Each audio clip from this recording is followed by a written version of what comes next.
નમસ્તે विद्यार्थी मित्रों, Gujarati medium semester 2 subject Hindi कक्षा 7 इकाई 4 देश के नाम संदेश। इसका प्रकार है पत्र। तो विद्यार्थी मित्रों, पत्रों के द्वारा देश के नाम से जो संदेशा भेजा है यह इस पत्र में व्यक्त किया गया है। तो विद्यार्थी मित्रों, पत्र के माध्यम से हम दूर बसे संबंधियों, परिवारजनों तथा मित्रों को अपनी बात आसानी से पहुंचा सकते हैं एवं सरकारी दफ्तरों में अपनी शिकायतें और आवेदन पहुंचा सकते हैं। आजकल दूरभाष, मोबाइल, तार, ईमेल आदि से भी यह कार्य किया जाता है। फिर भी पत्र का अपना विशेष महत्व है। पहले के समय में विद्यार्थी मित्रों पत्रों के द्वारा ही दूर संदेशा भेजा जा सकता था। अब फिर आया तार, टपाल और फिर मोबाइल, ईमेल, फैक्स के द्वारा यह सब संदेशा अब भेजा जाता है। लेकिन पत्रों का आज भी उपयोग हो रहा है। तार, टेलीफोन उनके द्वारा भी हो रहा है संदेशा भेजने का कार्य। हमारे पूर्व राष्ट्रपति एवं मिसाइल मैन डॉक्टर अबुल फकीर जैनुलाब्दीन अब्दुल कलाम ने नई दिल्ली से 19 मई 2005 के दिन क्या आपके पास देश के लिए 10 मिनट है नाम से देश के नागरिकों को ईमेल किया था। क्या आपके पास देश के लिए 10 मिनट है, उस नाम से देश के नागरिकों को ईमेल संदेशा भेजा था। तो इस पत्र में वह व्यक्त हुआ है। इसमें देशवासियों के मन में देशाभिमान की भावना, देश की भावना उत्पन्न हो, ऐसी सीख भी दी है इस पत्र में। तो विद्यार्थी मित्रों, इस पत्र को हम पढ़ेंगे और ध्यान देंगे। आप ध्यान से सुनो। मातृ छाया ऊंची शेरी, गांव मेसपुरा, तहसील बाबर, जिला बनासकांठा, दिनांक 24/12/2011। अब यहाँ पे आप विद्यार्थी मित्रों पत्र लिखने से पहले आप क्या लिखते हैं, उसका पता। तो यहाँ पर पता लिखा है। प्रिय मित्र हर्ष अपने मित्र को पत्र लिखा है। नमस्ते संबोधन किया है। मैं यहाँ सुकुशल हूँ, आशा है वहाँ सभी कुशल होंगे। सकुशल के बारे में लिखा है। इसके बाद आगे लिखते हैं। विषय में लिखा है, मैं तुम्हारा खत मिला, पढ़कर खुशी हुई। मैंने डॉक्टर अब्दुल कलाम का देशवासियों के नाम भेजा गया एक ईमेल पढ़ा, वही तुम्हारे लिए प्रेषित कर रहा हूँ। क्या है कि तुम्हारा खत मिला, पढ़कर बहुत खुशी हुई। डॉक्टर अब्दुल कलाम ने देशवासियों के नाम भेजा गया एक ईमेल समाचार संदेशा भेजा है, वह तुम्हारे लिए मैं यहाँ भेज रहा हूँ, प्रेषित कर रहा हूँ, यानी भेज रहा हूँ। डॉक्टर कलाम अपने देश की शुरुआत में ही पूछती है। अब पत्र में देश की शुरुआत में ही पूछा है, क्या आपके पास अपने देश के लिए 10 मिनट का समय है? यदि हाँ है तो इसे पढ़िए, वरना मर्जी आपकी। अगर आपके पास देश के लिए 10 मिनट का टाइम है तो इसको पढ़िए, वरना आपकी मर्जी। इसके बाद यह देश के लोगों की सोच बताते हुए कहते हैं। देखो आगे पत्र में क्या लिखा है। आप कहते हैं हमारी सरकार निकम्मी है। आप कहते हैं हमारे कानून पुराने पड़ गए हैं। आप कहते हैं नगर पालिका कचरा नहीं उठाती। आप कहते हैं फ़ोन काम नहीं करता। रेलवे मजाक बन गई है। एयरलाइन दुनिया में हमारी ही सबसे खराब है। चिट्ठी अपनी मंजिल तक नहीं पहुंचती। अब शुरुआत में ही कहा गया है कि हमारी सरकार निकम्मी है। आप कहते हैं हमारी सरकार निकम्मी है, हमारे कानून पुराने पड़ गए, नगर पालिका कचरा नहीं उठाती है, फ़ोन काम नहीं करता, रेलवे मजाक बन गई, एयरलाइन दुनिया में हमारी सबसे बड़ी खराब है, चिट्ठी अपनी मंजिल तक नहीं पहुंचती। तो यह सब किसने लिखा है? डॉक्टर अब्दुल कलाम ने पत्र में लिखा है। आप कहते रहते हैं और कहते ही रहते हैं। आपने इस बारे में क्या किया? क्या किया है कि आप कहते ही रहते हैं, आपने इसके बारे में क्या किया है? फिर राष्ट्रपति ने कहा, मान लीजिए एक युवती सिंगापुर जा रहा है, उसे अपना नाम दीजिए, उसे अपनी शक्ल भी दे दीजिए। आप दुनिया के सर्वश्रेष्ठ हवाई अड्डे पर उतरते हैं। सिंगापुर में आप अपनी सिगरेट का टुकड़ा सड़कों पर नहीं फेंकते और स्टोर में खाते भी नहीं हैं। आपको उनके भूमिगत संपर्कों पर रश्क महसूस होता है। आप शाम 5 से 8 बजे के बीच आचर रोड पर कार चलाने का टोल टैक्स तकरीबन 60 रुपये भुगतान करते हैं, यानी टैक्स भरना होता है वो भरते हैं। अगर पार्किंग में आपने निर्धारित समय से ज़्यादा गाड़ी खड़ी की तो टिकट पंच कराते हैं, लेकिन आप सिंगापुर में कहते कुछ नहीं कहते हैं क्या? पार्किंग में जाएंगे तो समय से ज़्यादा गाड़ी खड़ी करेंगे और टिकट पंच कराते हैं, लेकिन आप सिंगापुर में कहते हैं कुछ नहीं कहते हैं क्या है? दुबई में आप रमज़ान के दिनों में सार्वजनिक रूप से कुछ भी खाने का साहस नहीं करते। जिहाद में बिना सिर ढके बाहर नहीं निकलते। क्या है कि बिना सिर, जो अपना सिर है मत्था, तो वो ढके बिना बाहर नहीं निकलते। वॉशिंगटन में आप 55 मील प्रति घंटा से ऊपर गाड़ी चलाने की हिम्मत नहीं करते हैं और पलट कर सिपाही से यह भी नहीं कहते कि जानता है मैं कौन हूँ, मैं फला हूँ और फला मेरा बाप है। इस प्रकार की बातें करते हैं। ऑस्ट्रेलिया और न्यूजीलैंड के समुद्र तटों पर आप खाली नारियल हवा में नहीं उछालते। टोक्यो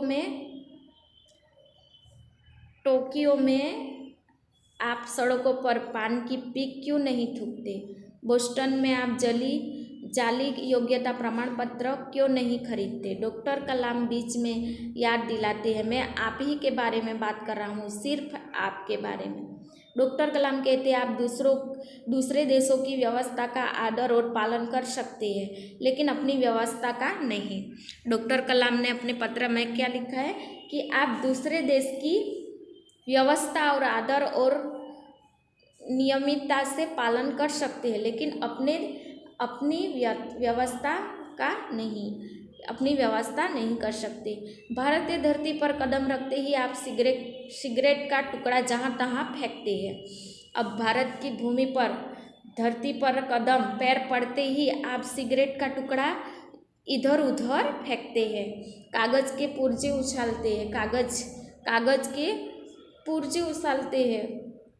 यदि आप पराये देश में प्रशंसनीय नागरिक हो सकते हो हैं, तो यहाँ भारत में आप ऐसा क्यों नहीं बन सकते?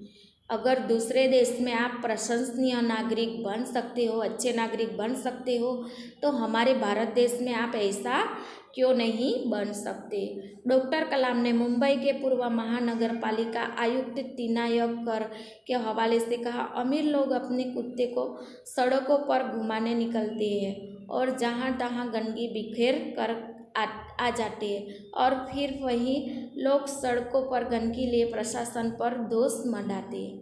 क्या है कि डॉक्टर कलाम ने कहा है कि मुंबई में पूर्व महानगर पालिका तिनायक के हवाले से कहा है कि अमीर लोग हैं वो अपने कुत्ते को सड़कों पर घुमाने तो निकलते हैं, पर जहाँ तहाँ गंदगी बिखेर कर आते हैं कुत्ते, और फिर वही लोग सड़कों पर गंदगी के लिए प्रशासन पर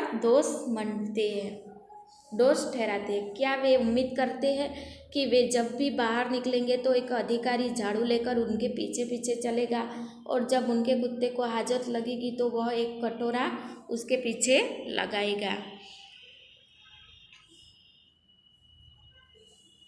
राष्ट्रपति ने मिसाल दी कि अमेरिका और जापान में कुत्ते की मालिक को उसकी छोड़ी हुई गंदगी साफ करनी पड़ती है। क्या है? राष्ट्रपति मिसाल दी कि अमेरिका और जापान में कुत्ते को उसकी छोड़ी हुई गंदगी साफ करनी पड़ती है। फिर शासन व्यवस्था के बारे में डॉक्टर कलाम ने कहा कि हम सरकार चुनने के लिए वोट डालने के लिए जाते हैं और अपनी सारी जिम्मेदारियां भी वहीं उलट आते हैं। क्या है? शासन व्यवस्था के बारे में डॉक्टर कलाम ने कहा है कि हम सरकार को चुनने के लिए वोट डालते हैं और अपनी जिम्मेदारियां वहीं छोड़ कर आते हैं, वहाँ ही उलट आते हैं, यानी छोड़ के आते हैं। हम आराम से बैठकर सोचते हैं कि अब हमारे नाज नखरे उठाए जाएंगे, हमारी इच्छा ये है वो पूरी की जाएगी। हम सोचते हैं कि हमारा हर काम सरकार करेगी और हम फर्श पर पड़ा हुआ रद्दी कागज़ उठाकर उसे कूड़ेदान में डालने की जहमत तक नहीं उठाएंगे।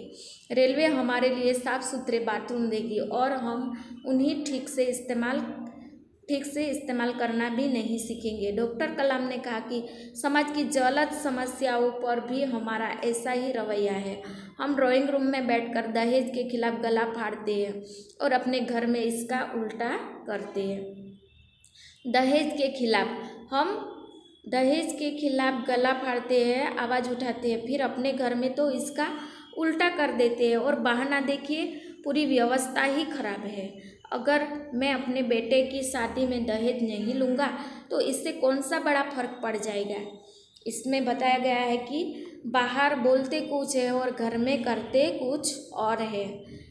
यहाँ पर उल्टा बताया गया है कि बाहर कुछ और करते हैं और घर में कुछ उल्टा करते हैं और बहाना देखिए, पूरी व्यवस्था ही खराब है। अगर मैं अपने बेटे की शादी में दहेज नहीं लूँगा तो कौन सा बड़ा फर्क पड़ जाएगा, क्या फ़र्क पड़ेगा दहेज नहीं लूँगा तो।